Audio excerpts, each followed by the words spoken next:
اور اسی سورہ محمد میں بہت خوبصورت دل ہلا دینے والی آیت ہے، افلا یتدبرون القرآن، لوگوں کو کیا ہو گیا؟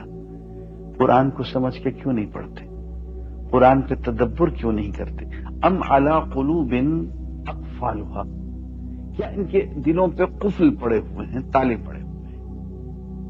ان کے دل کھلتے کیوں نہیں ہیں قرآن کے لیے؟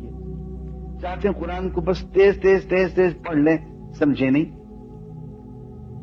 کیا یہ کتاب اس بات کا تقاضا نہیں کرتی کہ اس کے احکام پہ، اس کی تعلیمات پہ عمل کیا جائے؟ کیسے عمل کیا جائے گا اگر سمجھیں گے نہیں تو؟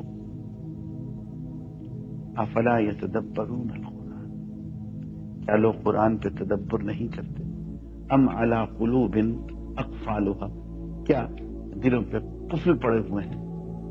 ایک شخص آپ سے پوچھے گا آپ قرآن کو اللہ کا کتاب مان لیا؟ میں مانتا ہوں۔ آپ نے کبھی پڑھا اس کو؟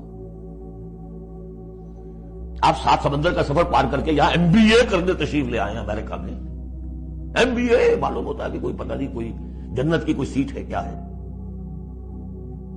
قرآن آپ نے نہیں پڑھا تو کیسا ایمان ہے آپ کا قرآن؟ کیا بات ہے؟ تکذیب کر رہے ہیں اپنے عمل سے۔ بئس مثل القوم الذین کذبوا بآیات اللہ واللہ لا یہدی القوم الظالمین، اللہ ایسے ظالموں کو زبردستی تو ہدایت نہیں دیتا۔ اللہ کی ہدایت ایسی گھٹیا شے تو نہیں ہے، اتنی حقیر شے تو نہیں ہے۔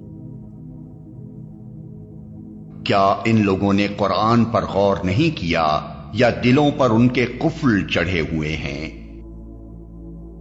حاشیہ نمبر 35۔ یعنی یا تو یہ لوگ قرآن مجید پر غور نہیں کرتے یا غور کرنے کی کوشش تو کرتے ہیں مگر اس کی تعلیمات اور اس کے معنی و مطالب ان کے دلوں میں اترتے نہیں ہیں، کیونکہ ان کے دلوں پر قفل چڑھے ہوئے ہیں۔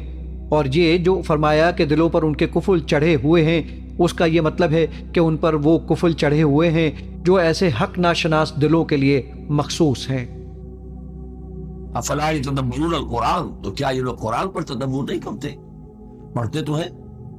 میں نے آپ سے کہا نمازیں تو وہ پڑھتے تھے، جو بھی منافق تھا اسے اس وقت نماز تو پڑھنی پڑتی تھی ورنہ تو مسلمان مانا جاتا۔